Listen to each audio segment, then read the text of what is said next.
안녕하세요. 두치마의 원장 나상혁입니다. 오늘은 이명에 관해서 좀 헷갈려 하실 수 있는 세 가지 주제에 대해서 좀 말씀드려보고자 합니다.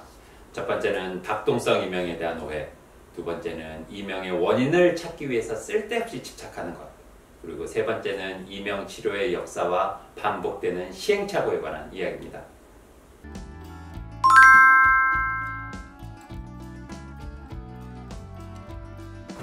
여러분들이 겪는 대부분의 이명은 박동성 이명이 아닙니다. 따라서 박동성 이명에 대한 괜한 고민은 하지 않으셔도 됩니다. 어감이 좀 독특하다 보니까 이명에 대해서 전혀 모르시는 분들도 박동성 이명 하고 이렇게 질문을 하시는 경우들을 많이 접하게 됩니다. 의료진들이 처음에 이명의 감별을 위해서 묻는 질문 중에 이 이명이 리듬이 있습니까? 박동을 가지고 있습니까? 하는 질문을 하게 되는데요.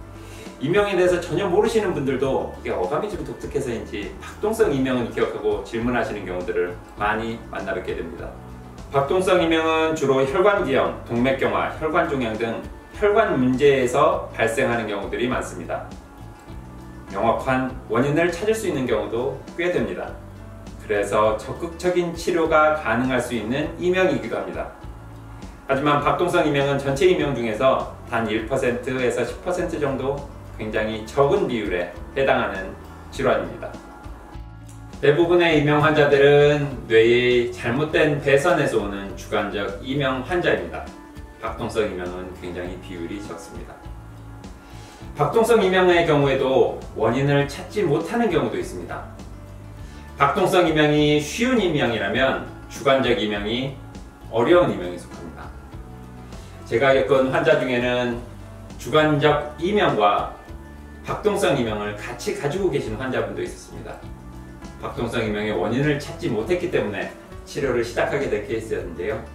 역시 치료를 하다 보면 박동성 이명이 먼저 좋아집니다. 이런 식으로 뇌의 잘못된 배선을 어떻게 끊어낼 수 있는가가 이명 치료의 핵심입니다.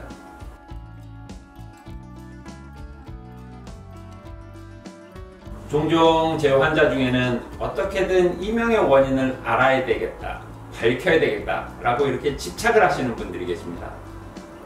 주관적 이명의 경우는 어차피 원인이 불명확하고 밝혀지지 않는 것으로 이미 다 알려져 있는데도 불구하고 어떻게든지 이유를 찾으려고 막 집착하시는 경우들이 있는데 이것은 별로 치료에 도움이 되지를 않습니다. 한 가지 예를 한번 들어볼까요?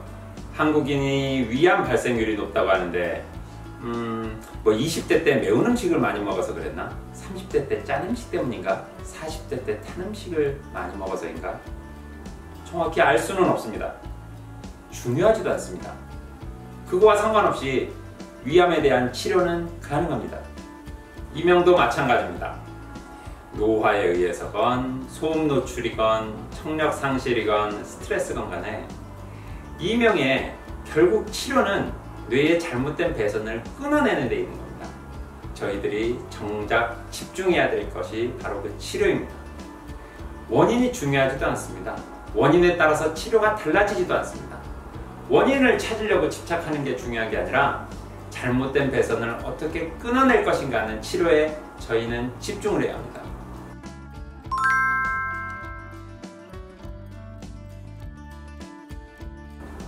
이명이 난치병이라는 인식이 언제부터 시작됐을까요?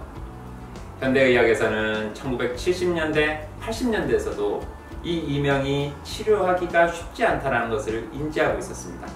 그래서 이명 그냥 그대로 살아가세요, 그냥 친구처럼 지내세요 라는 게 진단이 내려질 정도로 그냥 보편적으로 난치병으로 인식되던 그런 시절들이 있었습니다. 70년대, 80년대 미국이나 영국에서는 이미 이명 환자들이 335 모여서 동호회처럼 결성하면서 이명 환자, 이 이명을 어떻게 하면 나을 수 있을까를 서로서로 정보를 공유하는 그런 모임들까지도 이미 생겨났었습니다. 1970년대에도 이명이 난치병이라는 인식이 있었고 지금도 마찬가지입니다. 50여 년간 시도된 치료법들을 보면 약물, 주사, 수술, 백색소음, 전기 자극, 보청기 침술 등 생각할 수 있는 거의 모든 방법들이 총동원됐습니다. 그럼에도 불구하고 환자의 만족도는 낮았고 실질적인 치료 효과가 부족했던 경우가 많았습니다. 지금까지도 이명은 난치병이라는 인식만 굳어져 왔습니다. 50여 년 동안 그 많은 치료법들이 행해졌는데 커다란 효과를 보지 못하고 여전히 난치병으로 남아있는 이유는 무엇일까요? 제가 최종적으로 내린 결론은 치료 수단의 한계입니다. 치료 수단으로서 효과가 전혀 없는 것은 아니지만 환자가 만족할 만한 효과를 못 내고 있고 과연 이게 가성비 있는 치료인가? 라는 점에 의문을 갖기 시작했습니다. 이젠 새롭게 접근해야 됩니다. 저는 이명을 귀의 문제로 보지 않고 뇌의 잘못된 회로로 보고 있습니다. 잘못된 회로를 끊어내는데 집중을 해야 됩니다.